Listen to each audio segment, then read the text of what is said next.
আসসালামু আলাইকুম। গত দিনের মার্কেটে হঠাৎ করে ইন্স্যুরেন্সগুলোর একটা ব্যাপক মুভমেন্ট আমরা দেখতে পাই। আমাদের আজকের ভিডিওর বিষয়বস্তু হচ্ছে ইন্স্যুরেন্স সেক্টর এবং তার সামনে কেমন হতে পারে এই সেক্টরের ভবিষ্যৎ। তো সামনে ইন্স্যুরেন্সগুলো ডিভিডেন্ড ঘোষণা করবে। ইন্স্যুরেন্সগুলোর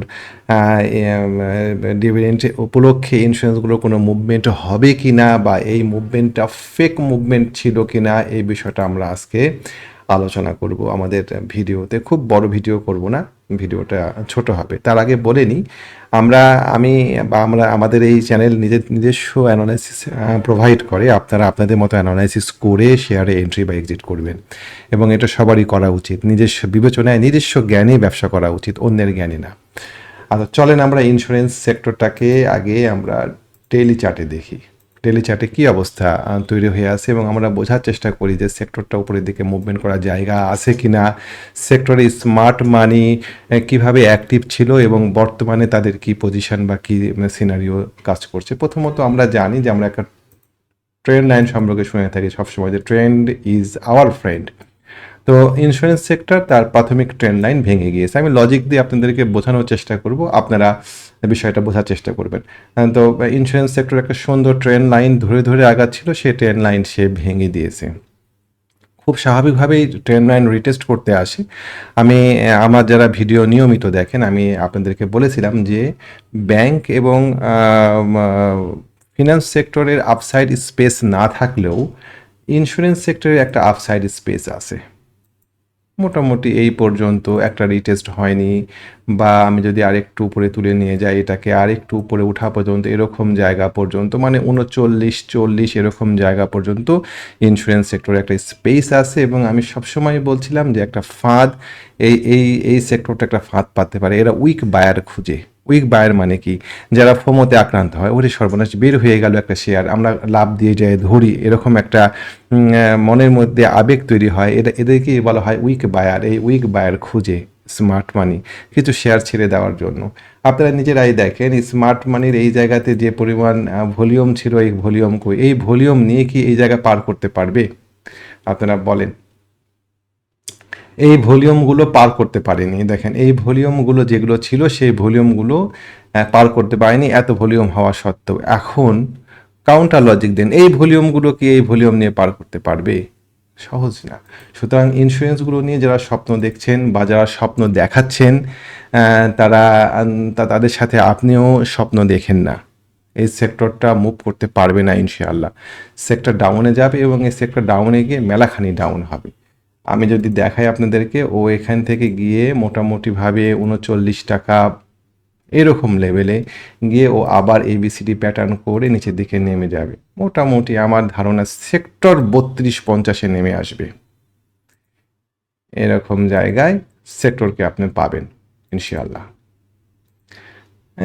সেক্টরকে 60-32-50 এরকম জায়গায় পাবেন আপনি হয়তো আপাতত সেক্টর এরকম জায়গাতে যাবে 39, মোরলেস 39 এরকম জায়গাতে গিয়ে সেক্টর পড়ে যাবে। চলেন আমরা ইন্স্যুরেন্স সেক্টরের সবচেয়ে টপ পজিশনে থাকা যে শেয়ারগুলো, সেগুলো নিয়ে আলোচনা করি। তাহলে পরে আমাদের কাছে বিষয়টা পরিষ্কার হবে। ইন্স্যুরেন্স সেক্টর, ইন্স্যুরেন্স সেক্টরে যে শেয়ারটা সবচাইতে উপরে ছিল এশিয়ান ইন্স্যুরেন্স। আমি এটা নিয়ে বলেছি, এশিয়ান ইন্স্যুরেন্স আমাকে জাস্ট পার করে দেখান প্লিজ, আমাকে পার করে দেখান। 41 টাকা পার করে দেখান। ইটস ওপেন চ্যালেঞ্জ থাকলো। ওই ভলিউম নিয়ে 41 টাকা পার করে দেখান, পার করে স্টেবল করে দেখান আমাকে। মেঘনা ইন্স্যুরেন্স, মেঘনা ইন্স্যুরেন্স একটু স্পেস আছে। এশিয়ান ইন্স্যুরেন্স যেমন স্পেস ছিল, মেঘনা ইন্স্যুরেন্সের স্পেস আছে মোটামুটিভাবে। মেঘনা ইন্স্যুরেন্স আগামীকালকে কিনতে পারে, ম্যাচিউর ডেটে ম্যাচিউর পাওয়ার সম্ভাবনা কম, ও একটু উপরের দিকে যাওয়ার সম্ভাবনা আছে। আচ্ছা, Asia Pacific insurance, Asia Pacific ইন্স্যুরেন্সেরও একটু না, এটারও স্পেস নাই খুব একটা। হয়তো আগামী দিন ওই ধারাবাহিকতাতে একটু উপরের দিকে উঠবে, 38 টাকা 39 টাকা। তারপরে গ্লোবাল ইন্স্যুরেন্স, গ্লোবাল ইন্স্যুরেন্সের ম্যাক্সিমাম স্পেস এই পর্যন্ত। আগামীকালকে যারা কিনবেন ইন্স্যুরেন্স, তারা ম্যাচুর পাবেন না গ্লোবাল ইন্স্যুরেন্সে। গ্লোবাল ইন্স্যুরেন্সেও ভলিউম নাই। এই সো লিটিল ভলিউম নিয়ে এই পার করা সম্ভব না। কেমন?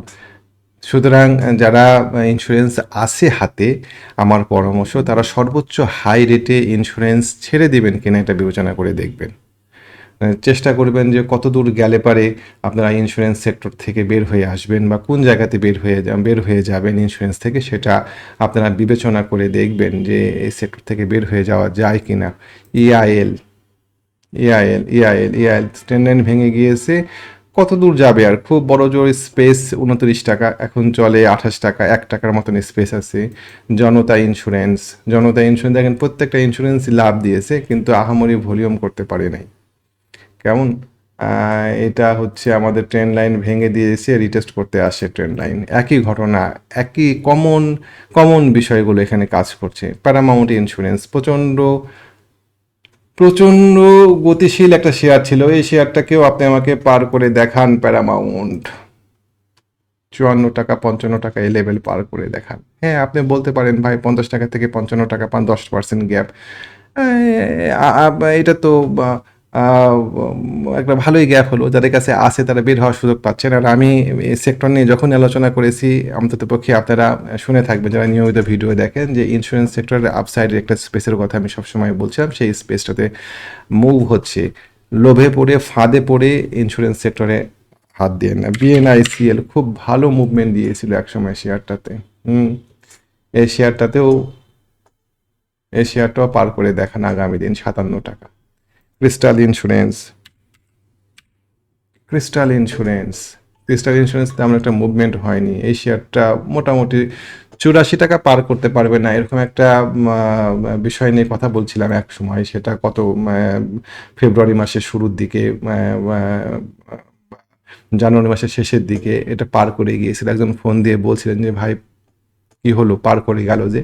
তো এইটুকু ব্যাখ্যা আমি দিতে পারবো না ভাই, 84 টাকা থেকে 90 টাকা 6 টাকা এত অ্যাকুরেসি দেওয়া সম্ভব না। সো যাদের কাছে আছে ইন্স্যুরেন্স তারা ছেড়ে দেন, ছেড়ে দেওয়া উচিত। এটা আমার বিশ্লেষণ, আমার বিবেচনা, নিজস্ব বিবেচনাতে যদি আপনার মনে হয় যে না ইন্স্যুরেন্স ভালো হবে, ওকে ফাইন, আপনি সেটা হোল্ড করতে পারেন। আমি আমার বিবেচনাগুলো স্ট্রংলি দিতে পছন্দ করি। কেমন মতামত সবসময় স্ট্রং হওয়া উচিত মানুষের। আপনি যদি আপনার দৃষ্টিতে যদি মনে হয় যে না ওকে এটা আরও উপরের দিকে যাবে, সেটা আপনার দৃষ্টিভঙ্গি।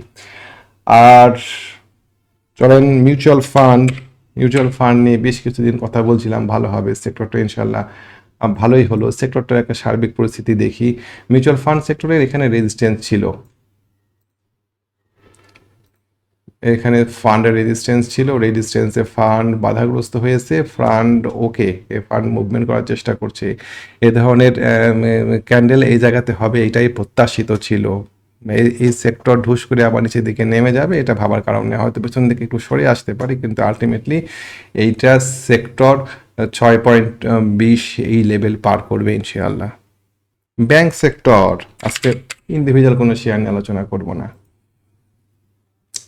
ব্যাংক সেক্টর, এটা আমার ট্রেন লাইনটা আঁকা সঠিক হয়নি, এটা এমনি একটা ট্রেন লাইন ছিল। ব্যাংক সেক্টর নিজেও ট্রেন লাইন ভেঙে দিয়েছে, trend is our friend, train line ভেঙে দিয়েছে। ব্যাংক সেক্টর এই জায়গাতে একটা নিউট্রাল পজিশনে ছিল, ও পড়ে যাওয়ার স্পেস খুঁজছে।